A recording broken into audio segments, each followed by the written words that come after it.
네, 안녕하세요. 평안히 주셨습니까? 하나님 오늘 또 우리에게 좋은 날 주셨습니다. 오늘 우리 주님께서 다시 이 땅에 재림하신다고 해도 기쁨으로 맞이할 수 있도록 잘 준비되어진 삶이 될 수 있기를 축복합니다. 오늘은 레위기 12장 5절 말씀입니다. 여자를 낳으면 그는 두 일에 동안 부정하리니 월경할 때와 같을 것이며 산혈이 깨끗하게 되면 66일을 지내야 하리라. 아멘. 남자아이를 낳으면 7일 동안 부정하고 33일을 그 이후에 접촉 없이 정결을 유지를 해야만 했습니다. 그러니까 총 40일이 걸리는 거죠.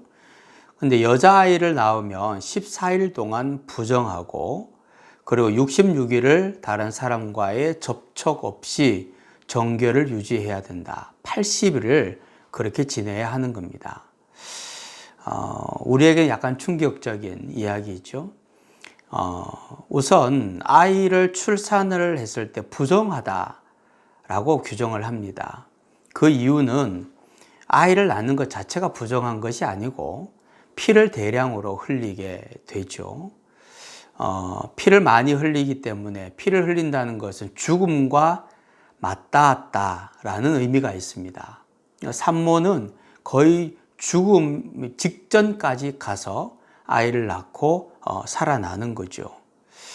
그래서 출산 후에 속죄제를 또 드리게 되는데 이건 역시도 출산과 연관된 출혈에 대한 부정 규정에 근거를 하는 겁니다.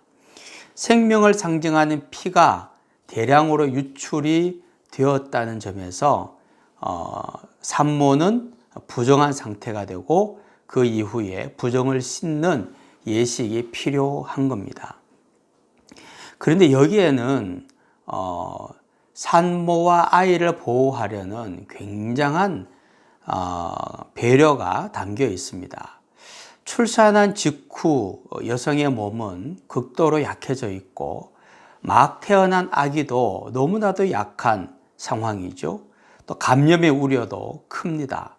그래서 산모와 아기를 보호하고 피난처를 제공하는 배려 차원이라고 볼 수 있는 거죠.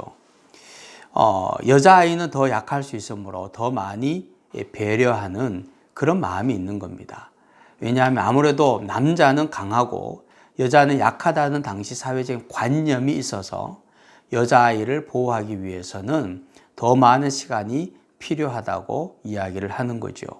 그리고 그 당시에는 아들에 대한 선호가 굉장히 컸기 때문에 아들을 낳지 못하고 딸을 낳았을 경우에 산모가 겪게 되는 어떤 정신적인 고통, 심적인 부담 이런 것들을 배려해서 더 오랜 시간 동안 산모와 아기를 보호했던 겁니다. 우리나라도 100일이 지나야 산모와 아기가 다 괜찮다라고 이야기를 하는 것과 마찬가지라고 할 수 있죠. 성경을 읽다가 보면 남녀를 좀 차별한다 이런 성경 구절을 우리가 가끔 읽게 되는데 그것은 오늘날의 관점에서 보았을 때 남녀를 차별하는 것으로 읽어지는 겁니다. 남녀를 차별한다고 느껴지지만 실제로 그 시대의 문화 속에서 들어가서 보면 결코 성경은 남녀를 차별하고 있지 않고 오히려 당시의 문화와 관습으로부터 여성을 보호하려고 굉장히 애를 쓰고 있다는 것을 알 수 있습니다.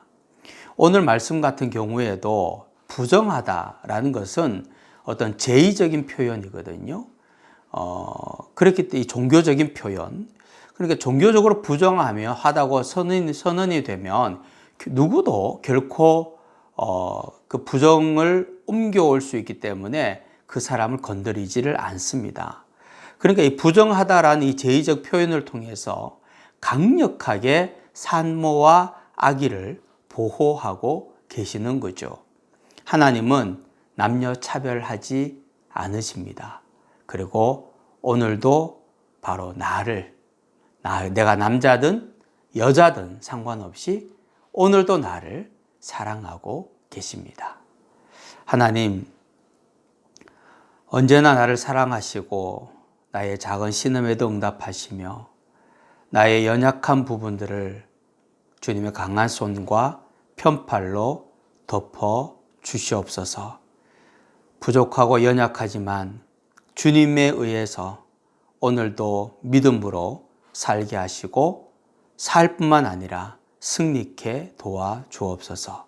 예수님의 이름으로 기도하옵나이다. 아멘.